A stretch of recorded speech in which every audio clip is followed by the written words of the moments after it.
അമ്മ പറഞ്ഞു നമ്മൾ മരിക്കാൻ പോവാന്ന്.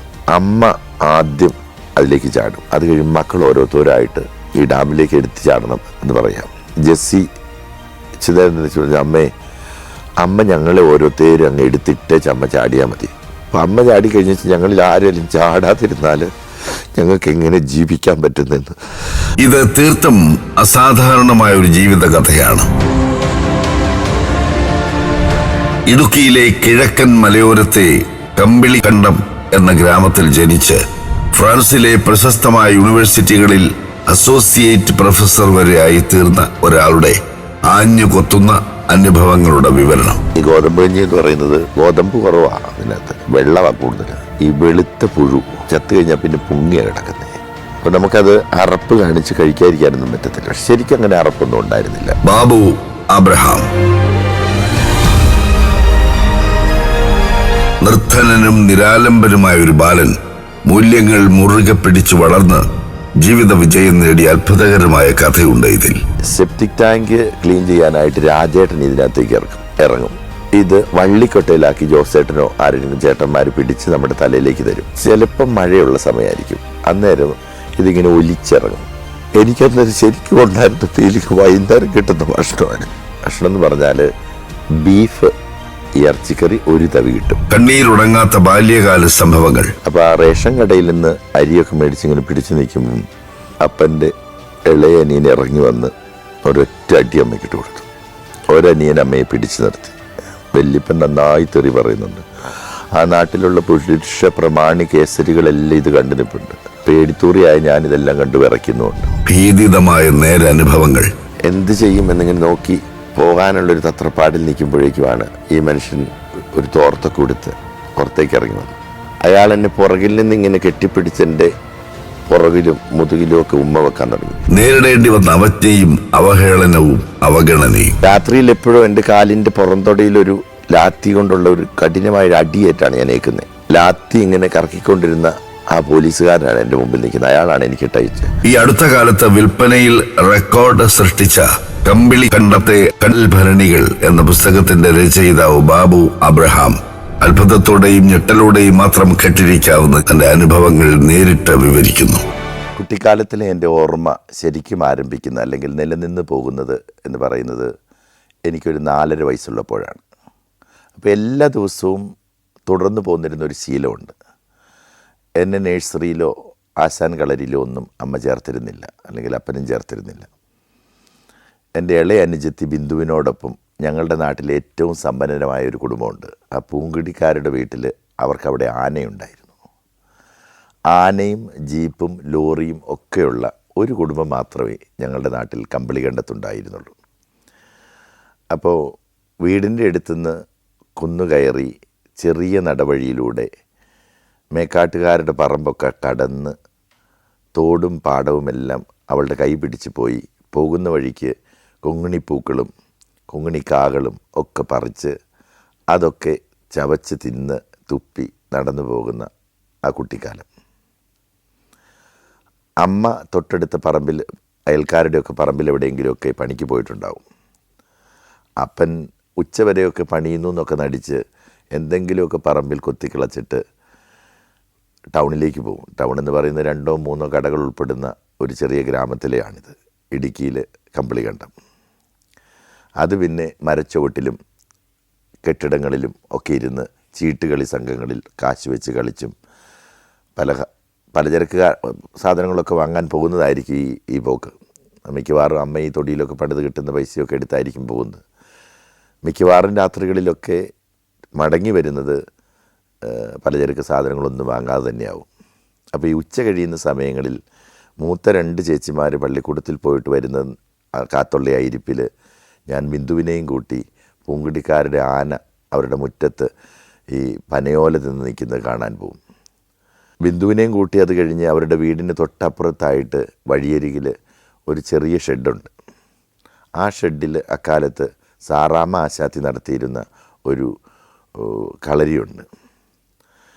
പള്ളിക്കൂടത്തിലല്ലെങ്കിൽ ആശാൻ കളരിയിൽ പോകാനുള്ള വലിയ മോഹം എനിക്കുണ്ടായിരുന്നെങ്കിലും കൊച്ചിനെ നോക്കേണ്ട ഉത്തരവാദിത്വം കൂടി ഉള്ളതുകൊണ്ട് ഞാൻ വീട്ടിൽ തന്നെ ആയിരുന്നല്ലോ. അപ്പോൾ ഈ ആശാത്തി കുട്ടികളെ മണലിൽ അക്ഷരങ്ങൾ എഴുതിപ്പിച്ച് ആ കുട്ടികളത് എഴുതി തീർന്നു കഴിയുമ്പോൾ എന്തോ ഒരു പ്രത്യേക ലാഘവത്തോടെ ഒറ്റ തുടയ്ക്കലിന് അവയെല്ലാം കൊന്നു കളയുന്നത് കണ്ട് ഞാനെപ്പോഴും ആശ്ചര്യപ്പെട്ടു നിന്നിട്ടുണ്ട്. കുറേ നേരം അത് നോക്കി നിന്നിട്ട് ഞാൻ അവളുമായിട്ട് മടങ്ങും. അപ്പോഴേക്കും ആനയൊക്കെ നടത്തി അവർ കുഞ്ഞാസ്തി ചേട്ടൻ്റെ വീടിൻ്റെ താഴെയുള്ള റോഡിലെ കലിങ്കിൻ്റെ താഴെ തോട്ടിൽ നിന്ന് വെള്ളം വരുന്ന ഒരു പാറയുടെ ചോട്ടിൽ ആനയെ കുളിപ്പിക്കുന്നുണ്ടാവും. ഈ തുമ്പിക്കൊക്കെ കൈയൊക്കെ ഇങ്ങനെ കുത്തി വെള്ളം നിറച്ചിട്ട് അതതിൻ്റെ പുറത്തേക്ക് വെള്ളം ഒഴിക്കും. അപ്പോൾ അത് കണ്ടു നിൽക്കുമ്പോൾ 2.5 വയസ്സുള്ള 2 വയസ്സ് മിച്ചമുള്ള എൻ്റെ അനുജത്തിയുടെ കണ്ണുകൾ ഇങ്ങനെ ആനയുടെ വലിപ്പത്തിൽ ഇങ്ങനെ ഇങ്ങനെ ഇങ്ങനെ വലിയ കണ്ണുകളായിട്ട് തെളിഞ്ഞു വരും. അപ്പോൾ അവൾ ആനയെ നോക്കുന്നതിൽ കൂടുതൽ ഞാൻ എൻ്റെ ജീവനെപ്പോലെ സ്നേഹിച്ച എൻ്റെ അനുജത്തിയുടെ കണ്ണുകളിലായിരുന്നു അന്ന് നോക്കുന്നത്. എനിക്ക് അവളെല്ലാമായിരുന്നു. അപ്പോൾ പട്ടിണിയും ദാരിദ്ര്യവും ഉച്ചയ്ക്ക് അന്നേരം കഴിക്കാനൊന്നും ഉണ്ടാവില്ല. വൈകുന്നേരമാണ് അമ്മ വന്നു കഴിഞ്ഞ് കഞ്ഞി എന്തെങ്കിലും വെച്ച് തരിക. തലേന്നത്തെ എന്തെങ്കിലും മിച്ചമിരിക്കുന്നത് കൊച്ചിന് വേണ്ടി വെച്ചിരിക്കും. അവൾ ഉച്ചയ്ക്ക് ഈ ആനയെ കാണാൻ പോകുന്നതിന് തൊട്ട് മുമ്പായി അവൾക്കത് കൊടുക്കുമ്പോൾ അവൾ അതിൻ്റെ കുറച്ച് ഭാഗം എനിക്ക് തരുമായിരുന്നു. അത് തന്നിട്ടുണ്ടെന്ന് അമ്മയോടോ ചേച്ചിമാരോടോ ഒന്നും ഞാൻ ഒരിക്കലും പറഞ്ഞിട്ടില്ല. എൻ്റെ മനസ്സിൽ കുട്ടിക്കാലത്തിൻ്റെ ഓർമ്മകളിൽ ഏറ്റവും പിറകിലോട്ട് എനിക്ക് ചെല്ലാവുന്നത്, അതിന് 4.5 വയസ്സിന് മുമ്പും അതുണ്ടായിരുന്നു എന്നറിയില്ല, ഇങ്ങനെ മനസ്സിൽ തെളിഞ്ഞു നിൽക്കുന്ന ഓർമ്മ ഏറ്റവും പിന്നെ അമ്പുറത്തുള്ളത് ഈ അനിയത്തിക്കുട്ടിയുടെ കൂട്ടത്തിൽ ആനയെ കാണാൻ പോകുന്നതാണ്. പിന്നെ മനസ്സിൽ തെളിഞ്ഞു നിൽക്കുന്ന ഒരു ഓർമ്മ അപ്പൻ ഞങ്ങളെ ഉപേക്ഷിച്ചു പോകുന്നതാണ്. എൻ്റെ ഡേറ്റ് ഓഫ് ബർത്ത് എന്താണെന്ന് എനിക്ക് ശരിക്കും മനസ്സിലായത് എനിക്ക് 16 വയസ്സ് കഴിഞ്ഞ് കഴിഞ്ഞാണ്. എന്നെ പള്ളിക്കൂടത്തിൽ ചേർത്ത കാലത്ത് അമ്മ കൊടുത്ത അന്നത്തെ എൻ്റെ 1ാം ക്ലാസ്സിലെ ടീച്ചറോ ഹെഡ് മാസ്റ്ററോ കൊടുത്ത ഒരു ഡേറ്റാണ് എൻ്റെ എല്ലാ ഒഫീഷ്യൽ ഡോക്യുമെൻറ്റിലും ബർത്ത്ഡേ ഡേറ്റ് ഓഫ് ബർത്ത് ആയിട്ട് കിടക്കുന്നത്. പിന്നെ ബർത്ത്ഡേ ആഘോഷിക്കുന്ന ഒരു ശീലം എൻ്റെ കുടുംബത്തിൽ ആർക്കും ഉണ്ടായിരുന്നില്ല. ഉണ്ടെങ്കിൽ തന്നെ ഡിസംബർ 12 ജനിച്ച ഏറ്റവും ഇളയ അനിയത്തിക്ക് അന്ന് ചക്കരക്കഞ്ഞി ഒഴിച്ചു കൊടുക്കുന്ന ഒരു ശീലം മാത്രമേ എല്ലാ കാലത്തും വീട്ടിലുണ്ടായിരുന്നുള്ളൂ. ഞങ്ങൾ മൂത്ത 3 പേരുടെയും പിറന്നാൾ ഒരിക്കലും ആഘോഷിച്ചിരുന്നില്ല. അതുകൊണ്ട് തന്നെ എന്നാണ് ജനിച്ചത് എന്നുള്ളൊരു പ്രശ്നം എൻ്റെ അടുത്ത് ഒരിക്കലും ഉദിച്ചിട്ടുമുണ്ടായിരുന്നില്ല. ഈ കൊച്ചെന്നാണ് ഞാൻ അവളെ വിളിക്കുക, ബിന്ദുവിനെ. അപ്പോൾ ഈ കൊച്ചെന്നല്ലാതെ ഇപ്പോഴും എനിക്ക് അവളെ വിളിക്കാൻ പറ്റില്ല. അപ്പോൾ ഈ ചേട്ടൻ്റെ കൈ പിടിച്ച് ഈ കൊച്ച് നടക്കുന്നതാണ് എൻ്റെ മനസ്സിൽ എപ്പോഴും നിറഞ്ഞു നിൽക്കുന്നതും ഏറ്റവും സുന്ദരവുമായിട്ടുള്ള ഓർമ്മ. പിന്നെ ഇങ്ങോട്ട് വരുമ്പോൾ ഓർമ്മ അതിനൊരു തുടക്കമിട്ട് ശരിക്കും തുടർച്ചയായി പോകുന്നത് അപ്പൻ ഞങ്ങളെ 4 മക്കളെയും അമ്മയും ഉപേക്ഷിച്ചു പോകുന്ന ആ ദിവസം തൊട്ടാണ്. ഞങ്ങളുടെ വീടൊരു മൊട്ട കുന്നിൻ്റെ മേലെയാണ്. കമ്പളികണ്ടത്തോട് ചേർന്ന് കിടക്കുന്ന തെള്ളിത്തോട്ടിലാണ് ആ മൊട്ടക്കുന്ന്.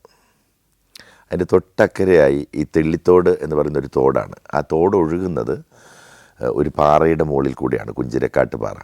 ആ കുഞ്ചിരക്കാട്ട് പാറയിലൂടെ അത് ഒഴുകുന്നത് കാണുമ്പോഴേക്കും അതിങ്ങനെ അല തല്ലി ഇങ്ങനെ തെള്ളി വരുന്ന തോടാണെന്ന് ആ അർത്ഥത്തിലാണ് ആയിരിക്കണം ആ പേര് വന്നിരിക്കുന്നത്. അതിൻ്റെ ഓർമ്മകൾ പോലും ഇങ്ങനെ ചെതറി വെളുത്ത മുത്തുകൾ പോലെ താഴേക്ക് വീഴുക. അതിങ്ങനെ ഒഴുകി വന്ന് നമ്മുടെ വീടിൻ്റെ താഴെ കൂടി ഇങ്ങനെ ഒഴുകി ചിന്നാറ്റിലേക്ക് പോകും. അപ്പോൾ ഈ ചിന്നാറെന്നൊക്കെ പറയുന്നത് ഏകദേശം 2.5 കിലോമീറ്റർ ദൂരെയുള്ള ഒരാറാണ്. 2 പഞ്ചായത്തുകളെ തമ്മിൽ തിരിക്കുന്നതാണ്. അന്ന് ഞാൻ ചിന്നാറൊന്നും കണ്ടിട്ടില്ല കേട്ടോ. ഞാൻ ഈ തെള്ളിത്തോട് പള്ളിയും കമ്പളികണ്ടത്തെങ്ങാനും എന്തെങ്കിലും പോയിട്ടുണ്ടെങ്കിലുമേ ഉള്ളൂ. അപ്പോൾ അപ്പൻ ഒരു ദിവസം ഞായറാഴ്ച തെള്ളിത്തോട്ടിൽ നിന്ന് പള്ളിയിൽ കുർബാന 7:30-ക്കാണ്. ആ പള്ളി അവിടെ പണിതിട്ട് ഏകദേശം 1 വർഷമായിട്ടുള്ളൂ. അന്നേ കാലത്ത് എന്ന് പറയുന്നത് ഈ കുടിയേറ്റക്കാരുടെ ജീവിതമാണ്. അത് 2ാം തലമുറയിലെ കുടിയേറ്റക്കാർ, അതായത് എൻ്റെ അപ്പനും അമ്മയും ഒക്കെ അവർക്ക് ഒരു 8 വയസ്സൊക്കെ ഉള്ള കാലത്ത് അപ്പൻ അവരുടെ കോട്ടയം പുന്നത്തറ ഭാഗത്തുനിന്ന് കുടിയേറിയവരും, അതുപോലെ അമ്മ ഈ തൊടുപുഴ ഭാഗത്ത് നിന്ന് അവരുടെ അമ്മയ്ക്ക് വന്ന് 7 വയസ്സോ 8 വയസ്സോ മറ്റുണ്ട്, അവർ കുടിയേറിയവരാണ്. പിന്നെ അന്നേ കാലത്ത് ഈ കുടിയേറ്റ ഗ്രാമങ്ങളിലൊക്കെ എന്ന് പറഞ്ഞാൽ കാട് വെട്ടിത്തെളിച്ച് നടുക്ക് കപ്പ നട്ട് ചേമ്പ് നട്ട് കാച്ചിൽ നട്ട് വല്ലപ്പോഴും ഒക്കെ പന്നിയെയും പോത്തിനെയും ഒക്കെ കൊന്ന് വട്ടയിലകളിലൊക്കെ പൊതിഞ്ഞ് പങ്കുവെച്ചെടുക്കുന്ന ഒരു സമ്പ്രദായമാണ് നടന്നുകൊണ്ടിരുന്നത്. അത് എനിക്ക് നന്നായി ഓർമ്മയില്ല. എൻ്റെ ചെറുപ്പത്തിൽ കുറേയൊക്കെ കണ്ടിട്ടുണ്ട്, പക്ഷേ അതിന് മുമ്പുള്ള തലമുറയ്ക്ക് അത് കൂടുതൽ തീവ്രമായിട്ടായിരുന്നു. ആ നടപ്പുകൾ ഇങ്ങനെ തുടർന്ന് പിന്നെ മനസ്സിലേക്ക് ശരിക്കും വരുന്ന ഓർമ്മ അപ്പൻ ഞങ്ങളെ ഉപേക്ഷിച്ചു പോകുന്ന ദിവസമാണ്. അക്കാലത്ത് അപ്പൻ പാറത്തോട്ടിലെ കൃഷി വികസന സഹകരണ ബാങ്കിൽ നിന്ന് കോഓപ്പറേറ്റീവ് സഹകരണ ബാങ്കിൽ സർവീസ് സഹകരണ ബാങ്കിൽ നിന്ന് ഒരു ലോൺ എടുത്തിരുന്നു. അത് കൃഷിക്ക് വേണ്ടി എന്ന് പറഞ്ഞ് 4 പേർ കൂട്ടുജാമ്യം നിന്ന് എടുക്കുന്ന ലോണാണ്. 1300ഓളം രൂപ ഇങ്ങനെ ലോൺ എടുത്തിരുന്നു. ആ വായ്പ എടുത്തിരിക്കുന്നത് കൃഷി ചെയ്യാനെന്ന് പറഞ്ഞാണ്. കുറച്ച് പറമ്പൊക്കെ ഉണ്ട്, അതിങ്ങനെ കാട് പിടിച്ച് കിടക്കുന്നു എന്നല്ലാതെ അപ്പൻ കൃഷി ചെയ്തിട്ടുണ്ടെന്ന് എനിക്ക് തോന്നുന്നില്ല. കൃഷി ചെയ്യാനായിട്ട് ഉപയോഗിക്കാത്ത ആ ലോണ് മടക്കി അടയ്ക്കേണ്ട സമയമൊക്കെ കഴിഞ്ഞ് ജപ്തിയോളം എത്തി നിൽക്കുന്ന ഒരു സമയമായിരുന്നു. അതൊന്നും എനിക്ക് അന്നറിയില്ല. പക്ഷെ ഒരു ഞായറാഴ്ച പള്ളിയിൽ കഴിഞ്ഞ് അപ്പൻ കടയിൽ പോയി അരിയും വാങ്ങി. അക്കൂട്ടത്തിൽ കടയൊക്കെ അന്ന് ഞായറാഴ്ച തുറക്കുമായിരുന്നു, ഇപ്പോഴതില്ലാത്തത്. അപ്പോൾ ഈ ഞായറാഴ്ച കടയിൽ പോയി അരിയും വാങ്ങി. അക്കൂട്ടത്തിൽ കുമാരൻ ചേട്ടൻ്റെ കശാപ്പ് കടയിൽ നിന്ന് ഇറച്ചിയും വാങ്ങി വരാമെന്ന് പറഞ്ഞാണ് പള്ളിക്കൽ നിന്ന് പോയത്. അതെനിക്ക് ഓർമ്മയുണ്ട്. ഉച്ച കഴിഞ്ഞിട്ടും അപ്പൻ വന്നില്ല. അപ്പോൾ പിന്നെ അന്നേ കാലത്ത് ഈ കപ്പയിട്ട് പറിച്ച് കഴിയുമ്പോഴേക്കും നമ്മൾ 2 തരത്തിൽ ഉണങ്ങും. ഒന്ന് വാട്ടി ഉണങ്ങും, വേറൊന്ന് വെള്ളുകപ്പയായിട്ട് ഉണങ്ങും. വെള്ളുകപ്പ എന്ന് പറഞ്ഞാൽ അരിഞ്ഞ് വെറുതെ പാറയിലിട്ട് ഉണങ്ങിയെടുക്കുകയായിരുന്നു. അപ്പോൾ ഈ വെള്ളുകപ്പ കൊണ്ട് നമ്മൾ ചെയ്യുന്നത് പൊടിച്ച് കുറുക്കാക്കും. എന്നിട്ട് മുളകുമൊക്കെ വെച്ചൊരു ചമ്മന്തിയൊക്കെ അരച്ച് അത് കൂടുതൽ അളവിൽ നമുക്ക് കഴിക്കാൻ പറ്റും. അപ്പനപ്പോൾ ഈ ഉച്ച കഴിഞ്ഞ് വന്നില്ലല്ലോ. അപ്പോൾ അത് രാവിലെയാണോ 3 മണിയായോ 2 മണിയായോ അതൊന്നും എനിക്കറിയില്ല. അപ്പോൾ കുറച്ച് കഴിഞ്ഞപ്പോൾ അമ്മ ഒരു മരയൊല്ല് മുറ്റത്തെടുത്ത് വെച്ച് ഈ വെള്ളുകപ്പ ഇടിക്കാൻ തുടങ്ങി. വെള്ളുകപ്പ ഇടിച്ച് അതിന് കുറുക്കായി വരുമ്പോഴേക്കും നല്ല സമയമെടുക്കും. ജെസ്സി അമ്മ മടുക്കുമ്പോൾ മാറി ഇടിക്കുന്നുണ്ട്. ജെസ്സിക്കന്ന് 10 വയസ്സ് പ്രായമുണ്ട്, ലാലിക്ക് 7 വയസ്സുണ്ട്, ഞാൻ 5 വയസ്സ് അടുത്താകുന്നു. അപ്പോൾ ഈ ഇടിക്കുന്നുണ്ട്. ഞാനും ബിന്ദുവും വീടിൻ്റെ മുറ്റത്തിന്, വീട് എന്ന് പറയുന്ന ഒരു കുടിലാണ് കേട്ടോ, ഈ മേച്ചിപ്പുല്ല് കൊണ്ട് മേഞ്ഞ് മൺകട്ടയിൽ പണിത്. ഈ വാതിലെന്നൊക്കെ പറയുന്നത് ഈ പരമ്പ് പോലെയുള്ള സാധനങ്ങൾ ഒത്തുചേർത്ത് വെച്ച് ഒരു തള്ളു കൊടുത്താൽ പോകുന്നൊരു സാധനമാണ്. ഈ വീടിൻ്റെ ഭിത്തികളൊക്കെ എന്ന് പറഞ്ഞാൽ അവിടെ ഇവിടെയൊക്കെ വിണ്ട് കീറി എന്തൊക്കെയോ ഏത് സമയത്തും വേണമെങ്കിൽ വീണു പോകാവുന്ന ഒരു രീതിയിലാണ്. അപ്പോൾ അമ്മ ഈ വെള്ളുകപ്പ് ഇടിച്ചുകൊണ്ടിരിക്കുന്ന ഒരു മുറം അടുത്തിരിപ്പുണ്ട്. ലാലി ഇടയ്ക്കിടെ ഒല്ലിലേക്ക് തെറിച്ച് പോകുന്ന ചെറിയ ചെറിയ പൊടി കഷ്ണങ്ങൾ തൂത്തിടുന്നുണ്ട്. വിശപ്പ് നല്ലതായിട്ടുണ്ട്, രാവിലെ തൊട്ടൊന്നും കഴിച്ചിട്ടില്ല, ഉച്ച കഴിഞ്ഞിട്ടുണ്ടല്ലോ. അപ്പോൾ ഇത് കുറുക്കായി വരുന്ന ഒരു സമയവും കാത്ത് ഞാനും അനുജത്തി ബിന്ദുവും ഇങ്ങനെ ചിരട്ടയിൽ മണ്ണപ്പവും തൊട്ടടുത്തൊരു ചുവന്ന കടലാസ് റോസയുണ്ട്. ആ കടലാസ് റോസയിലെ പൂക്കൾ ഞുറുക്കി അതിൻ്റെ ഇലയും ചേർത്ത് മിക്സ് ചെയ്ത് ഞങ്ങൾ മണ്ണപ്പം ചുട്ട് കളിക്കുക. അത് വീടിൻ്റെ വലതുവശത്താണ്. അതിനോട് തൊട്ടപ്പുറത്തായിട്ട് ഒരു കടപ്ലാവുണ്ട്. അത് അപ്പോൾ കായ്ക്കുന്നൊന്നുമില്ല. അമ്മ ഈ വെള്ളുകപ്പ ഇടിച്ചു പൊടിക്കുന്നതിന് തൊട്ടപ്പുറത്തായിട്ട് വീടിൻ്റെ ഇടതുവശം ചേർന്ന് ഒരു ഗന്ധരാജൻ എനിക്കിന്നും ഓർമ്മയുണ്ട്. ആ ഗന്ധരാജൻ എപ്പോഴും എല്ലാ വർഷവും എൻ്റെ ഓർമ്മയിൽ എക്കാലവും ഇങ്ങനെ പൂത്തു തന്നെ നിൽക്കും. അതിൻ്റെ ഈ ശേഖരങ്ങൾക്കിടയിലൂടെ വളരെ കഷ്ടപ്പെട്ട് കയറിപ്പോകുന്ന ഒരു മുല്ലയുണ്ടായിരുന്നു. ആ മുല്ല എന്തുകൊണ്ടാണ് ഒരു കാലത്തും പൂക്കാത്തത് എന്ന് എനിക്കിപ്പോഴും മനസ്സിലായിട്ടില്ല. കുറേ കഴിഞ്ഞപ്പോൾ കുര്യാക്കോ ചേട്ടൻ്റെ കണ്ടമൊക്കെ കടന്ന് വട്ടം തൊട്ടിക്കാരുടെ പറമ്പും കടന്ന് കുന്നുകയറി അപ്പനിങ്ങ് വന്നു. അപ്പൻ അത്യാവശ്യം നന്നായി മദ്യപിച്ചിട്ടുണ്ടെങ്കിലും എല്ലാ ദിവസവും വരുന്ന പതിവാഘോഷങ്ങൾ എന്ന് പറയുന്നത് രാത്രിയിൽ വൈകിയ വരിക. അപ്പോൾ അടിപിടിയും ബഹളവും തെറിയുമൊക്കെയാണ്. ഇക്കുറി തെള്ളിത്തോട്ടിൽ നിന്ന് നടന്നു വരുന്ന വഴിയിൽ സാധാരണയായി അപ്പം ചെയ്യുന്നത് പോലെ തെറിവീളുകളൊന്നും ഇല്ലാതെയാണ് വന്നത്.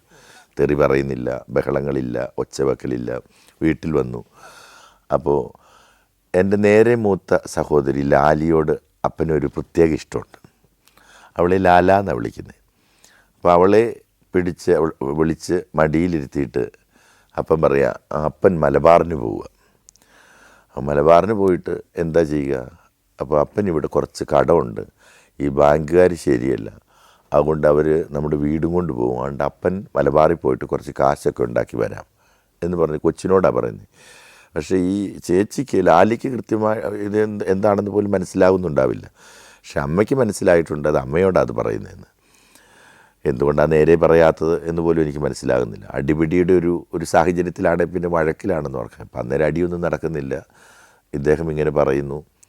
എന്നിട്ട് അകത്തേക്ക് പോയിട്ട് ഒരു കടലാസിനകത്ത് പൊതിഞ്ഞ് ഒരു ഷർട്ടോ എന്തോ ഒരു തുണിയും വെച്ച് അപ്പൻ്റെ തലയിൽ ഒരു തോർത്തുണ്ട്. ആ തോർത്തും കെട്ടി അത് ഈ പുട്ടുകുറ്റിയിട്ടിരിക്കുന്ന പോലെയാണ് ഇത് പൊതിഞ്ഞ് പിടിച്ചിരിക്കുന്നത്. എന്നിട്ട് അത് ഈ കഷത്തിൽ ഇങ്ങനെ വെച്ച് അപ്പൻ ഇറങ്ങി വരിക. ഇറങ്ങി വന്നിട്ട് അപ്പൻ ഒന്നുകൂടെ ആ സാധനം തിണ്ണയിലേക്ക് വെച്ചു. ഈ ചാണകം കൊണ്ട് നിലം മെഴുകിയ തറയാണ്.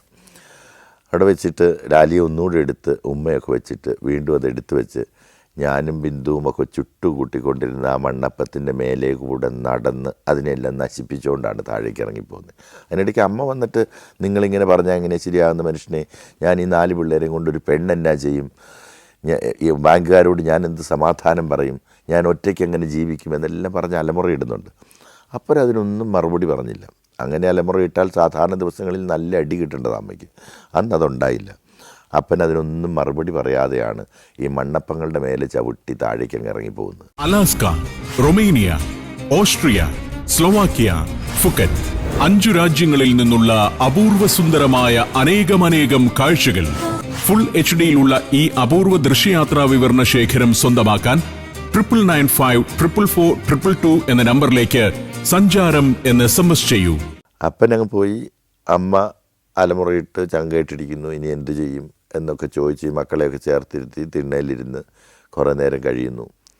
അത് കഴിഞ്ഞാണ് എനിക്ക് മനസ്സിലായത്, അന്ന് പള്ളിയിൽ കഴിഞ്ഞ് അപ്പം പോയി അപ്പൻ്റെ അപ്പനും ഇളയ അനിയന്മാർക്കും കടകളുണ്ട് കമ്പളികണ്ടത്ത്, മുറുക്കാൻ കടയും പലചരക്ക് കടയൊക്കെ ആയിട്ട്. അവിടെ ചെന്ന് അപ്പൻ വീതം വേണമെന്നോ കുറച്ച് പൈസ വേണമെന്നോ ഒക്കെ ആവശ്യപ്പെട്ടിട്ടുണ്ടാവും. അപ്പോൾ അതിനെക്കുറിച്ച് ചർച്ച നടത്താനായി കുരിശുത്തിയിലുള്ള അപ്പൻ്റെ തറവാട്ടിലേക്ക് പോവുക. തറവാട്ടിൽ ചെന്നിരുന്ന് ചർച്ച നടത്തുന്നത് വീട്ടിൽ വാറ്റിയെടുക്കുന്ന കൊട്ടോടിയുടെ അകമ്പടിയോടുകൂടിയാണ്. എന്ന് പറഞ്ഞാൽ ചാരായം പോലെ മദ്യം കഴിച്ച്. അപ്പോൾ അത് വീട്ടിൽ വാറ്റി ഉണ്ടാക്കുന്നതാണ്. എക്സൈസുകാർ വന്ന് പിടിക്കാതിരുന്നാൽ മതി, ആവോളം നമുക്ക് വാറ്റി കുടിക്കാം അന്നത്തെ കാലത്ത്. അപ്പോൾ ഇത് കുടിച്ച് ചർച്ച നടത്തുമ്പോൾ ഈ അപ്പൻ എൻ്റെ മൂത്ത സഹോദരി ഉണ്ടായി. പ്രസവത്തിന് അമ്മയുടെ വീട്ടിൽ പൂതാളി എന്ന് പറയുന്ന അവിടെ നിന്നൊരു 3-4 കിലോമീറ്റർ മാറിയാണ്, വേറൊരു മലയിലാണ്. അവിടെ പ്രസവത്തിന് പോയി കഴിഞ്ഞ് കൂട്ടാൻ പോലും കുഞ്ഞിനെ കാണാൻ പോലും ചെന്നില്ല. അക്കാലത്ത് വീതം വേണമെന്ന് വല്യപ്പനോട് ആവശ്യപ്പെട്ട് മലബാറിലേക്ക് ഒരു യാത്ര അതിനു മുമ്പേ പോയിരുന്നത്രേ. ആ പോകുന്നതിന് മുമ്പ് 430 രൂപ തൻ്റെ കുടുംബവിഹിതമായി അദ്ദേഹം കൈപ്പറ്റിയിരുന്നു എന്ന കാരണത്തിലാണ് വല്യപ്പൻ പിന്നെ ലോൺ അടയ്ക്കാനുള്ള പണം കൊടുക്കാതിരുന്നത്. അദ്ദേഹത്തെ നമുക്ക് കുറ്റപ്പെടുത്താനാവില്ല, മറ്റു മക്കളിളവരുണ്ടല്ലോ, അവർക്കും കൊടുക്കണ്ടേ. അപ്പോൾ 50 രൂപ യാത്രപ്പടിയായി കൊടുത്ത് കോട്ടയത്തുള്ള ബന്ധുക്കളിൽ പലരും കുടിയേറി മലബാറിന് പോയിട്ടുള്ളത് കൊണ്ട് ഈ മകനോട് പറഞ്ഞു, നീ എന്നാൽ അവിടെ പോയി സമ്പന്നനായി വരാൻ. അങ്ങനെ അപ്പൻ്റെ ആ പോക്കാണ് എൻ്റെ മനസ്സിൽ ഇന്ന് നിലനിൽക്കുന്നത്. ഇതൊക്കെ കഴിഞ്ഞ് കുറേ ദിവസങ്ങൾ കഴിഞ്ഞപ്പോഴേക്കും കുഞ്ചരക്കാട്ട് പാറ ഇറങ്ങി തെള്ളിത്തോട്ടിൽ നിന്ന് ആ കുന്ന് താഴേക്ക് ഇറങ്ങി കണ്ടവും തോടും ഒക്കെ കടന്ന് വീട്ടിലേക്ക് ഡ്രമ്മൊക്കെ അടിച്ച് 4 പോലീസുകാർ വന്നു, 2 പോലീസുകാർ. ആ ബാങ്കിലെ ഉദ്യോഗസ്ഥരുമുണ്ട്. അപ്പോൾ ഈ ജപ്തിക്കൊക്കെ വരുമ്പോൾ അന്ന് എല്ലാ ആളുകളുടെയും മുമ്പിൽ ഇവരെ ജപ്തി ചെയ്യാമെന്ന് അറിയിക്കുന്നതിൻ്റെ ഒരു ഭാഗമായിരിക്കണം ഈ ഡ്രമ്മൊക്കെ അടിച്ച്. അത് തെള്ളിത്തോട് തൊട്ടേ ഇങ്ങനെ പള്ളിയുടെ മുമ്പിൽ നിന്ന് തൊട്ടേ നമുക്ക് ഈ ഒച്ച കേൾക്കാം. അപ്പോൾ അമ്മ എവിടെ നിന്ന് ഓടിക്കയറി വന്നു. ഈ വന്നവരോടന്ന് സംസാരിച്ച് ജപ്തി ഒഴിവാക്കി 3 മാസം കൊണ്ട് ഈ ലോണിൻ്റെ പലിശ അടച്ച് പുതുക്കാം എന്നുള്ളൊരു വാഗ്ദാനം തന്ന് അവരന്ന് ജപ്തി ചെയ്യാതെ മടങ്ങിപ്പോയി. അവരാ വന്ന് നിന്ന് നമ്മൾ അന്ന് ശരിക്കും എനിക്ക് നാണക്കേടുണ്ടായോന്നൊന്നും എനിക്ക് പറയാൻ പറ്റില്ല. കാരണം അത് ജപ്തി ചെയ്യുന്നത് നമ്മളെ അവഹേളിക്കുന്നതാണെന്നോ ഡ്രം അടിച്ച് നമ്മളെ നാണം കെടുത്തുന്നതാണെന്നോ ഒന്നും അറിയാനുള്ള പ്രായം എനിക്കില്ല. എനിക്കത് നല്ല രസമുള്ളതായിട്ടാണ് തോന്നി. നിക്കറൊക്കെ ഇട്ട് പോലീസുകാർ ഈ ഡ്രമ്മൊക്കെ അടിച്ച് നല്ല രസമാണ് അത് വരുന്നത് കാണാൻ. അതിൻ്റെ ആ ഒരു അലങ്കാരവും ഒരു സംഘനൃത്തമൊക്കെ ചവിട്ട് അതിന് സ്റ്റെപ്പുകൾ വരെയുണ്ട്. ആ നടക്കുന്ന രീതികൾക്ക് അവരുടെ ഒരു ഓർഡറുണ്ട്, ഓരോരുത്തരും നിൽക്കുന്നതിന് നല്ല ഭംഗിയുണ്ട് അത് കാണാൻ. പക്ഷെ അമ്മ കരഞ്ഞുകൊണ്ടായിരുന്നു. അപ്പം അമ്മ ഈ ഒരു വളരെ ബലഹീനയായ അബലയായ ഒരു സ്ത്രീ കേണ്, എൻ്റെ പൊന്നു സാറേ ഞാൻ കാല് പിടിക്കാം, എനിക്കൊരു 3 മാസം തരൂ, ഞാൻ ഈ കുഞ്ഞുങ്ങളെ കൊണ്ട് എന്ത് ചെയ്യും എന്നൊക്കെ പറഞ്ഞ് അവർ തിരിച്ചു പോയി 3 മാസത്തെ ഈ അവധി കൊടുത്ത്. പക്ഷേ ഈ തൊട്ടടുത്ത വീടുകളിൽ കൂലിപ്പണി, അതായത് കണ്ടെത്തി കാട് പറിക്കാനോ കപ്പക്കിട കിടക്കാനോ ഒക്കെ പോയാൽ അന്നേ കാലത്ത് 2 രൂപ 1 രൂപയൊക്കെയാണ് കൂലി. അതുകൊണ്ട് എന്താണെങ്കിലും 3 മാസം കൊണ്ട് 1300 രൂപയുടെ പലിശ അടച്ച് പുതുക്കാനായിട്ട് അമ്മയ്ക്ക് ഒരിക്കലും ആവത്തില്ലെന്ന് അമ്മയ്ക്ക് തന്നെ അറിയാമായിരുന്നിരിക്കണം. അപ്പം അന്ന് ഞങ്ങളുടെ വീടിന് ശരിക്കും ഒരു അടുക്കളയും ഒരു മുമ്പിലൊരു തിണ്ണയും ഒരു സൈഡിൽ ഒരു മുറിയുമാണുള്ളത്. ആ മുറിയിൽ കാലൊടിയാത്ത കയറ് കെട്ടിയ ഒരു കട്ടിലും ഒരു കാലൊടിഞ്ഞ ഒരു കട്ടിലുണ്ട്. ആ ഒരു കാലൊടിഞ്ഞ കട്ടിലിൻ്റെ അടുത്ത് ഈ മൺകട്ടകൾ, ആ മൺകട്ട മിക്കവാറും ഈ വീട് പണിത കാലത്ത് ഉള്ളതായിരിക്കും, അത് വെച്ച് ലെവൽ ചെയ്തിട്ട് അതിലാണ് ഞാനും എൻ്റെ ഇളയ പെങ്ങൾ ബിന്ദുവും നേരെ മൂത്തവൾ ലാലിയും കിടക്കുന്നത്. അപ്പോൾ ജെസ്സി നിലത്ത് ഒരു പാവിരിച്ചാണ് സാധാരണ അപ്പനുള്ളപ്പോൾ കിടക്കുക. അപ്പം പോയി കഴിഞ്ഞപ്പോൾ ജെസ്സി അമ്മയുടെ കൂടെ കിടക്കും. അപ്പോൾ ഇടയ്ക്ക് ബിന്ദു ഏറ്റ് അമ്മയുടെ അടുക്കലേക്ക് പോകും. ഇളയ പിള്ളേരല്ലേ, ഇളയ പിള്ളേരാകുമ്പോൾ എപ്പോഴും രാത്രിയിലൊന്ന് പേടിച്ച് കരയാനും സ്വപ്നം കാണാനും എന്നിട്ട് അപ്പൻ്റെ അമ്മയുടെ അടുത്ത് പോയി കിടക്കാനും ഒക്കെയുള്ള അവകാശം അന്നും ഉണ്ടായിരുന്നു. അത് നമ്മൾ അങ്ങ് പതിച്ചു കൊടുത്തിരിക്കുന്ന ഒരു റൈറ്റാണ്. അപ്പോൾ രാത്രിയിൽ കിടന്നു മുള്ളുന്ന ഒരു ശീലം എനിക്ക് അന്നുണ്ടായിരുന്നു. എനിക്ക് തോന്നുന്നത് അതൊരു 5-8-10 വയസ്സ് വരെ ഞാൻ തുടർന്നിരുന്നു. അപ്പോൾ ഈ കിടന്നു മുള്ളുക എന്നൊക്കെ പറഞ്ഞ ആളുകൾ പറയും വെറുതെ അങ്ങ് കിടന്നു മുള്ളുക എന്ന്. അതിൻ്റെ ഓർമ്മകൾ പോലും എനിക്കുണ്ട്. എന്നെ എന്നിട്ട് ഈ കിടന്നു മുള്ളി കഴിയുമ്പം അത് അമ്മ വീട്ടിലൊക്കെ ചെല്ലുമ്പോഴാണെങ്കിലും ആൻറ്റിമാരൊക്കെ അടി തരും ഈ കിടന്നു മുള്ളി കഴിയുമ്പം. ഈ കിടന്നു മുള്ളുന്നത് ശരിക്കും നമ്മളൊരു സ്വപ്നം കണ്ടുകൊണ്ടാണ് പോകുന്നത്.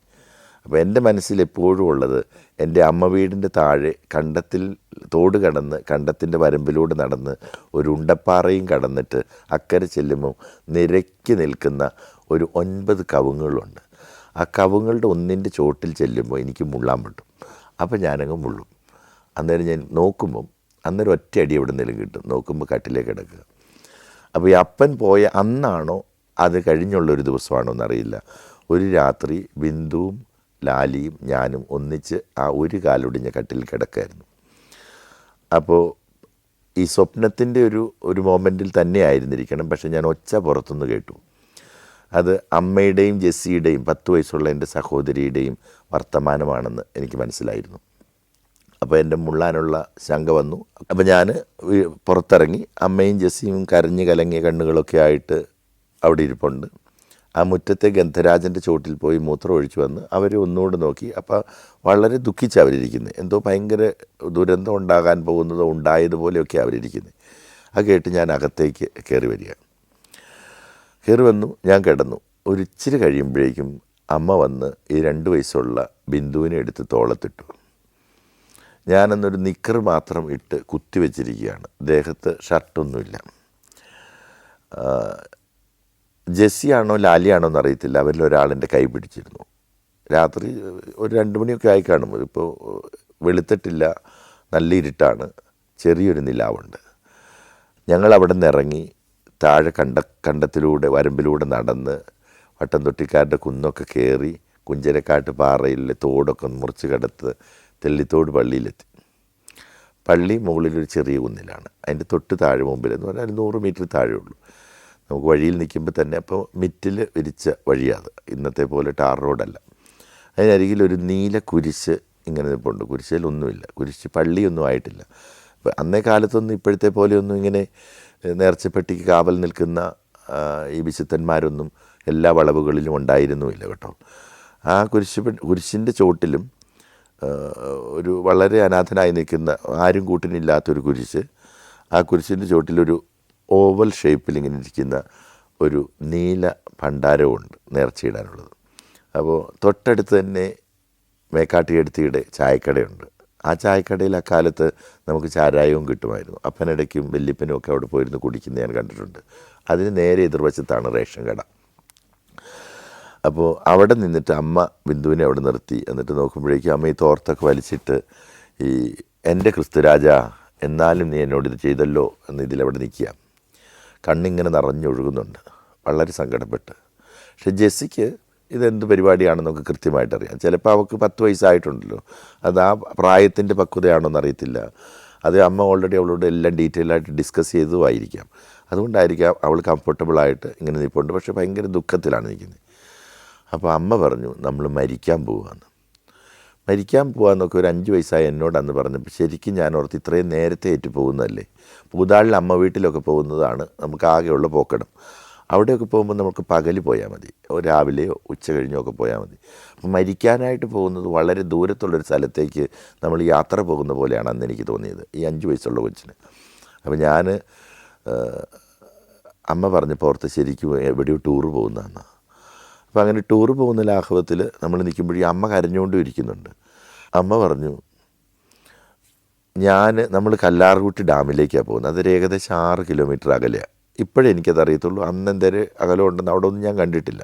കമ്പിളികണ്ടത്ത് കടകൾ തുടങ്ങുന്നതിൻ്റെ അരികിൽ വലതുവശത്ത് കുര്യാക്കോ ചേട്ടൻ മീൻ വിൽക്കുന്നതിൻ്റെ മരം മാത്രമേ ഞാൻ പോയിട്ടുള്ളൂ അന്ന് ഈ 5 വയസ്സിൽ.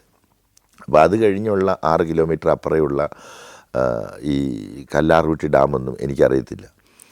അപ്പോൾ അമ്മ പറഞ്ഞു അമ്മ ആദ്യം അതിലേക്ക് ചാടും. ഈ ഡാം ശരിക്കും ഇപ്പോൾ നമ്മൾ നോക്കുമ്പോൾ നമുക്ക് എന്തിനാ അതിലേക്ക് പോകുന്നതെന്നൊരു ചോദ്യമുണ്ട്. കാരണം പുതിയ പാലമൊക്കെ വന്ന് ഇരിക്കുകയാണ്. അന്ന് ആ കെട്ടിൻ്റെ മുകളിലുള്ള പാലമാണ്, ഈ KSEBയുടെ പാലമാണ് യാത്രയ്ക്ക് ഉപയോഗിക്കുക. ഒത്തിരി വണ്ടിയൊന്നുമില്ലല്ലോ.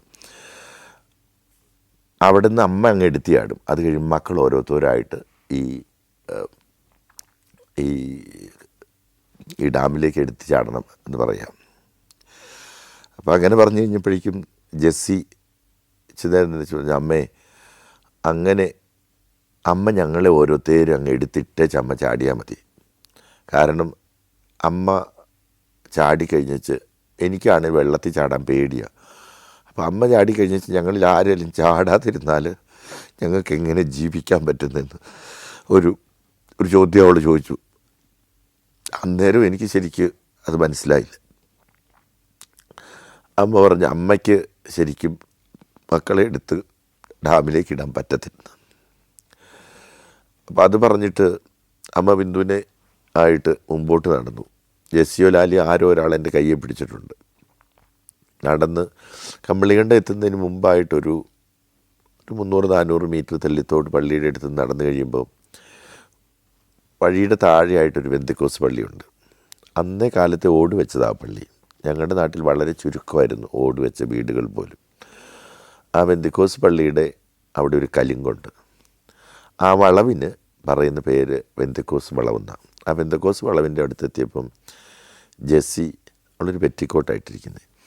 അവൾ അമ്മയുടെ ഈ മുണ്ടും ഈ ചുട്ടിത്തോർത്തും കൂടെ ഉള്ള ഭാഗത്ത് ഇങ്ങനെ പിടിച്ചുകൊണ്ട് പറയുന്നുണ്ട് അമ്മേ ഒന്ന് നിന്നേ. അപ്പോൾ അമ്മ നിന്നു. ഈ കലിങ്കിൻ്റെ ഇവിടെ ചേർത്ത് കൊച്ചിനെ ഇങ്ങനെ ഇരുത്തി. എന്നിട്ട് ചോദിച്ചു, അവൾ പറയാണ് അമ്മേ ഈ കമ്പിളികണ്ടത്തും തെള്ളിത്തോട്ടിലൊക്കെ ഉള്ള ആളുകളല്ലേ നമ്മളെ അറിയത്തുള്ളൂ. നമുക്ക് ചിന്നാറ് കടന്ന് അക്കരെ പോയിട്ട് അവിടെ തർമ്മം തെണ്ടിയാൽ നമുക്ക് കഞ്ഞി കുടിക്കാനുള്ളത് എന്തെങ്കിലും കിട്ടത്തില്ലേ? അപ്പം നമുക്ക് മരിക്കണ്ടല്ലോ.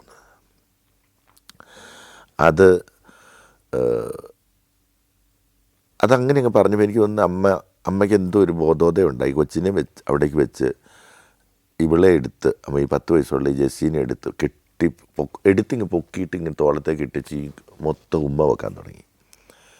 കാര്യം അമ്മ പള്ളിക്ക് മുമ്പിൽ നിന്ന് ഞങ്ങളെയൊക്കെ ഇങ്ങനെ കരഞ്ഞുകൊണ്ട് ഉമ്മ വെക്കുന്നുണ്ടായിരുന്നു. പക്ഷെ ഇത് ഭയങ്കര വൈകാരികമായിട്ട് ഹൈലി ഇമോഷണലാണ്.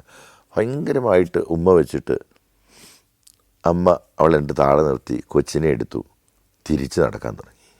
അങ്ങനെ കുഞ്ചരക്കാട്ട് പാറയൊക്കെ വീണ്ടും കടന്ന് നനഞ്ഞ് തോട് പുളിക്കക്കണ്ടക്കാരുടെ തോടും കടന്ന് വട്ടംതൊട്ടിക്കാരുടെ പറമ്പും കുര്യാക്കോ ചേട്ടൻ്റെ വയലുമൊക്കെ കടന്ന് നമ്മുടെ വെള്ളപ്പൊട്ടാമയും ഈ ഋതുമാറിപ്പൂക്കുന്ന നെന്മേനി വാകയും ഒക്കെ കടന്ന് വീട്ടിൽ തിരിച്ചെത്തി ഞങ്ങൾ അകത്ത് കയറി അങ്ങ് കിടന്നു. ഇവിടെ എടുത്ത തീരുമാനം കുടുംബത്തിൽ പിറന്ന പെണ്ണുങ്ങൾക്ക് ഒരിക്കലും ഇങ്ങനെ തന്നെ പോയൊരിടത്ത് താമസിക്കാൻ പറ്റില്ല. അവിടെ ഏതൊക്കെ ആണുങ്ങൾ വന്നു പോകും നമ്മളെങ്ങനെ അറിയും? അതിനെക്കുറിച്ച് നിങ്ങൾ ആരും വിഷമിക്കേണ്ട. അമ്മയുടെ മറുപടി അതായിരുന്നു. പക്ഷേ ഈ അമ്മാവൻ ഈ ശാപത്തിൻ്റെ പേടിയിലായിരിക്കണം പള്ളിക്കകത്തേക്ക് കയറിയില്ല. ആ നടയ്ക്കൽ ഏറ്റവും 2 നടയുണ്ട്, അതിൻ്റെ മുകളിലത്തെ നടയിൽ ഇങ്ങനെ നിൽക്കുക. ഞാനിങ്ങനെ ഈ വാതക്കൽ ഇങ്ങനെ പമ്മിനിപ്പുണ്ട്. അപ്പോൾ ഈ അപ്പൻ്റെ 2 അനിയന്മാരും ഈ വല്യപ്പനും കൂടെ അമ്മയെ അടിക്കാനായി ഓങ്ങി വരുന്നുണ്ട്. അപ്പോൾ അന്നേരം അമ്മ ഈ കയ്യിലൊരു അരിവാളുണ്ടാകും. ഞാൻ അത്രയും കരുതിയില്ല. നീ അടുക്കിൻ്റെ സൈഡിലായിട്ട് പിറകിൽ മുണ്ടിൻ്റെ അടുക്കിൻ്റെ ഇവിടെ ഇറക്കി വെച്ചിരുന്ന ഒരു അരിവാളിങ്ങെടുത്തു.